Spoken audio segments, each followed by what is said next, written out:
Ambición y desesperación. Eso es lo que se ve en los Juegos del Calamar en la segunda temporada. Hace apenas 2 días me la terminé de ver y déjenme decirles que cumplió drásticamente con las expectativas. Superó de lejos las expectativas que tenía. Y es por eso que es por eso que esa serie me sirvió de inspiración para hacer este video. Este video no es únicamente un análisis muy superficial de los Juegos del Calamar, sino también una comparativa de cómo la realidad puede llegar a superar la ficción y cómo la ambición del dinero puede ser mucho más grande que el respeto por la vida de las personas. Entonces, ¿qué pasa acá? Primero quiero que hagamos un pequeño análisis de lo que le pasó en la primera temporada, segunda temporada de esta fenomenal serie Los Juegos del Calamar. Ojo y cuidado porque pueden haber unos pequeños spoilers. Si ustedes no han visto la serie, pues es mejor que la vean y vengan después a seguir viendo este video. Nos encontramos en Corea del Sur. Hay una organización súper poderosa financiada por personas muy ultra mega ultra millonarias que se dedica a reclutar personas con serios problemas financieros, personas que están totalmente endeudadas, totalmente llevadas, que no tienen a veces ni siquiera con qué subsistir y que están dispuestas a hacer lo que sea por conseguir parte del dinero que deben. Ahora nos encontramos con Ji-Hoo, que es el protagonista de la serie y que fue el ganador de los primeros Juegos del Calamar, convirtiéndose en una persona hipermillonaria. Lo que pasa es que después de ese primer juego donde es testigo de la mayor, de las peores atrocidades que está dispuesto a cometer el ser humano por la ambición al dinero, queda como rayado y queda con una misión y con un solo objetivo, y es destruir la organización y acabar con los Juegos del Calamar. Para cumplir todo este objetivo, obviamente va a usar todo el dinero que ganó, que es demasiado. Como primera misión tiene encontrar al hombre con el que jugó por primera vez al Daki, que se llama básicamente ese jueguito de voltear los papeles. Listo, ese va a ser su primer objetivo. Una vez lo ha encontrado y después de un juego como el que nos tiene acostumbrados los Juegos del Calamar, que básicamente está en juego la vida de las personas, Ji-Hoo toma como principal objetivo volver a entrar a los Juegos del Calamar, pero con una misión detrás para acabarlos. Desafortunadamente la misión no sale como él espera infiltrarse y poder un grupo de marines que tiene detrás, que ha contratado con todo su capital y su dinero, se logren como infiltrar de alguna u otra manera, lo logren rescatar para, no sé, acabar con toda la organización. Desafortunadamente el plan no sale como él quiere y Ji-Hoo se ve nuevamente involucrado en los Juegos del Calamar sin posibilidad alguna de salir. Y al igual que en la primera temporada, nos encontramos con 456 personas que están dispuestas a hacer lo que sea por conseguir el dinero, incluso poniendo por encima la ambición a la vida de las personas. Lo bien interesante de estos Juegos del Calamar es que a los participantes, una vez acabado cada juego, se les da la oportunidad de participar en una votación donde van a decidir si van a continuar con el juego o se pueden ir con el dinero que tienen acumulado en el momento. Recordemos que la forma para ir acumulando dinero es cada participante que va muriendo es una suma que se va añadiendo al juego. Por eso es que esto se vuelve cada vez más bizarro. Y los participantes que deciden votar, en su gran mayoría durante toda la serie, durante toda la segunda temporada, deciden votar para continuar en los juegos. Es decir, deciden continuar siendo de alguna u otra forma cómplices de participantes que van siendo asesinados. Ahora, lo interesante de todo esto es cómo las personas están dispuestas por la desesperación a conseguir dinero, porque todos los casos que nos presentan allí, de las medianas historias que se tocan durante toda la serie, son personas que están endeudadas, que han estafado y que han perdido un montón de dinero. Inclusive tenemos el caso de una persona que ha sido víctima de estafas en criptomonedas y así sucesivamente. Tenemos varios casos donde personas que pues lo han perdido todo y no tienen forma de poder recuperar su vida, y este juego es la única posibilidad de hacerlo. Y a pesar de que Ji-Hoo lucha en contra de todo esto, y a pesar de que se vuelve una persona que motiva a los otros a votar para que los juegos se acaben, se encuentra con todas las dificultades del mundo, con la naturaleza más cruda del ser humano, para seguir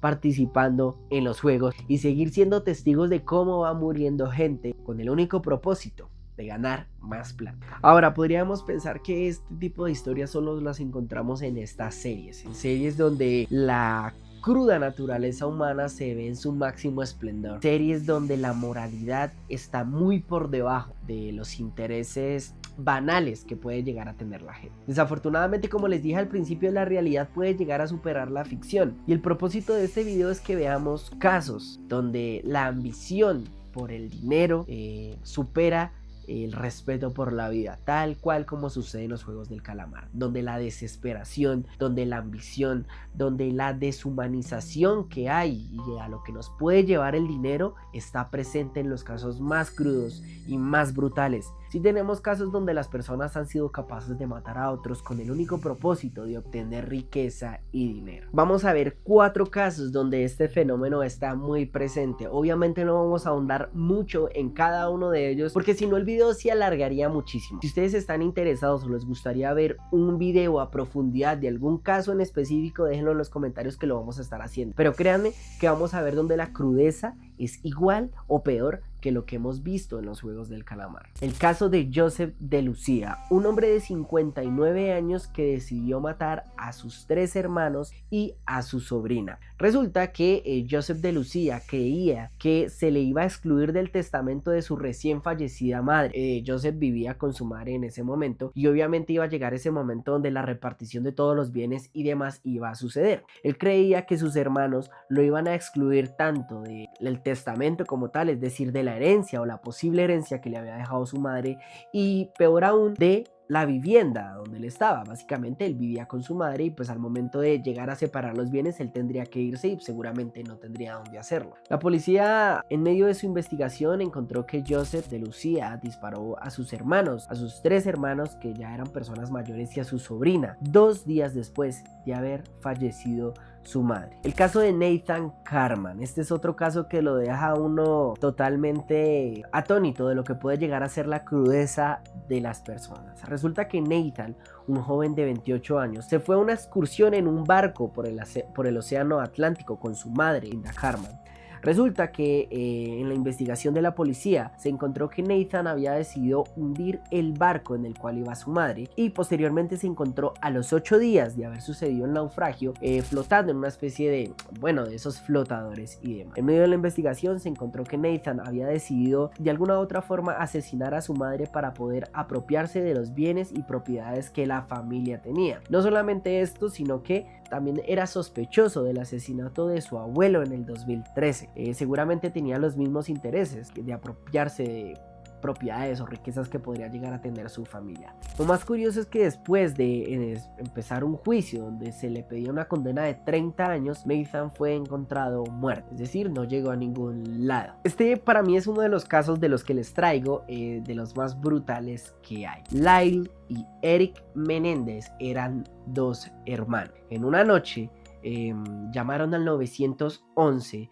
asegurando que sus padres habían sido brutalmente asesinados. Resulta que ellos habían llegado, según su versión del cine, estaban fuera de casa y una vez habían llegado a su hogar habían encontrado a sus padres muertos. Su madre, que era una ex reina de belleza, y su padre, que era un ejecutivo alto dentro del mundo del entretenimiento, eran una familia que tenía mucha riqueza. De hecho vivía en una de las zonas más prestigiosas de Nueva Jersey. Al momento en el que llega la policía, encuentra a 2 hermanos totalmente desconsolados, llorando por la muerte de sus padres. Inclusive se veía que su padre había recibido varios disparos y uno de ellos había llegado a su cabeza, o uno de esos 2 disparos había destrozado prácticamente su cabeza, y su madre había sido brutalmente asesinada con 10 disparos. En medio de las investigaciones y demás encontraron que el luto de los hermanos Menéndez había durado extrañamente muy poco. Al principio se habían mostrado muy desconsolados, pero al pasar el tiempo habían empezado a despilfarrar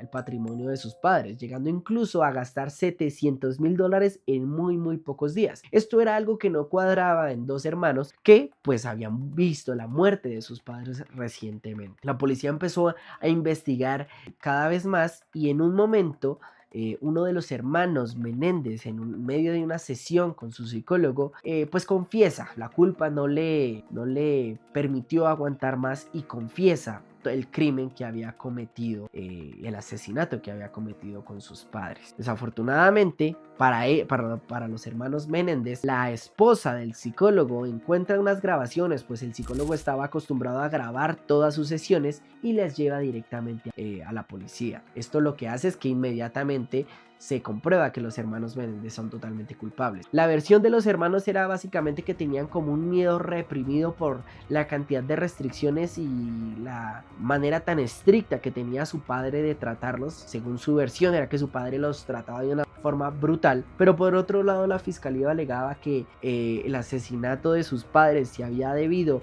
de alguna u otra forma a las restricciones de su padre, pero principalmente para poder disfrutar del patrimonio de estos, que según la versión ascendía a 14 millones de dólares, que no era para nada pequeño. Y el cuarto caso, que uno dice, ¿qué cosas? El caso de Alex Murdaugh, no sé si lo estoy pronunciando bien. Básicamente este era un abogado con alto prestigio, pertenecía a una familia muy prestigiosa de abogados. Se supone que en Nochebuena Alex Murdaugh había pasado una noche común y corriente con su esposa y su hijo y se había ido a tomar una siesta. Una vez había despertado, no encontraba a ninguno de los dos, se fue a buscar a una de las perreras, ya que estaban en una hacienda de no sé cuántas hectáreas, era una hacienda muy grande. Una vez se acercó a las perreras, encontró a los cuerpos de sus familiares, de su esposa y de su hijo. Esta fue la versión que le dio a los policías. Desafortunadamente para Alex, las investigaciones comprobaron que habían una serie de inconsistencias, como que se había encontrado un video en el celular de su hijo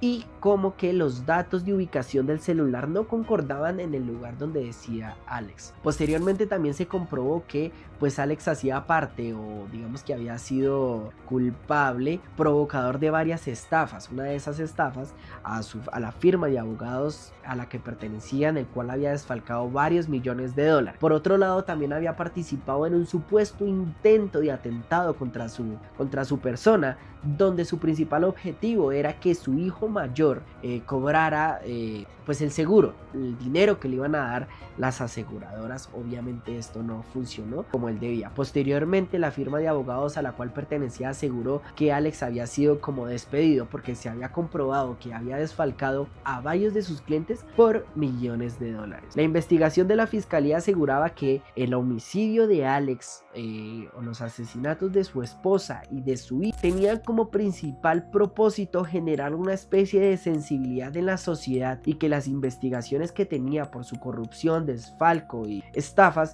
fueran como dejadas de lado, dado que su familia era una familia con bastante reputación en la ciudad en la que vivían. Desafortunadamente para Alex esto no sirvió, se encontró que pues había sido culpable de estas estafas y tal vez realmente sí fue por el dinero. Y ahora, como vimos, hay muchos casos donde la ambición, ese deseo por el dinero, cobro de herencia, desfalcos, estafas, nos llevan a un punto donde los seres humanos o las personas colocan su moral por debajo y están dispuestas a hacer lo que sea por el dinero. Eso es algo que vemos durante toda la serie de los Juegos del Calamar. Es por eso que me motivó a hacer este video, porque la ficción que vemos allí es muchísimo más leve de la realidad que nos encontramos acá afuera. Sí, hay muchas personas que están dispuestas a pasar por encima de la moralidad con el único propósito de encontrar dinero fácil, por decirlo de alguna otra forma. Y lo más chistoso es que aquí tenemos una diferencia, y es que las personas que encontramos en el video, esas personas desesperadas, dispuestas a matar, dispuestas a hacer lo que sea, son personas que no tienen prácticamente nada. En cambio, en la vida real encontramos abogados súper poderosos, encontramos familias millonarias, encontramos personas con facilidades económicas muy grandes. Creeríamos y pensaríamos que más bien la gente necesitada en la vida real pues no toma este tipo de decisiones, más allá de robos y demás que puedan ocurrir. Pero siempre la ambición, el amor por el dinero está ahí presente, y para la humanidad es algo como que muy complicado de dejar de lado. Se nos ha generado una ambición, se nos ha generado una necesidad por el dinero, donde dejamos de ser humanos y nos convertimos únicamente en autómatas para buscarlo, para encontrarlo, porque vivimos día a día en busca de... Pero llega un punto donde todo se vuelve más crudo y la necesidad por este dinero es mucho peor. Amigos, espero les haya gustado este video. Es un video inspirado en lo que vi en los Juegos del Calamar, una serie brutal. Si no la han visto, vayan y corran a verla. Si les gustó este video, no olviden dar like, suscribirse compartirlo. Y no olviden suscribirse porque si no, tal vez mañana se despierten y van a estar metidos en los juegos del calamar. Hasta luego.